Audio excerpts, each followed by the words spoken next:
Hey guys, in this video, I'm going to show you how to get the Drake Shield in Crimson Desert. First things first, you need to at least be in the first mission of Chapter 8. If you go to this place before Chapter 8, the shield will not be here because you need to clear this camp and that will only happen once you start Chapter 8. I'm not gonna spoil anything, but the first time you get here, there's a boss you need to beat for the shield to spawn. If you've done that, then head to the Flame Knight's castle just above the letter D from the word Demonis. Once you're in the main area of the castle right here. What you'll want to do is walk up to these set of stairs, then straight to the second set of stairs. On that corner right over there, you'll find the shield placed on top of a table. This shield has 7 defense, movement speed level 2, and on its 4th level of refinement. But what's special about this shield is its skill Draconic Retribution.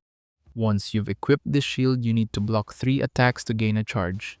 Now once you have a charge, press guard plus heavy attack to perform this skill. This skill can be charged up to 3 times.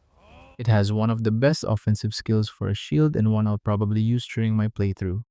And that is how to get the Drake Shield in Crimson Desert. Thank you so much for watching.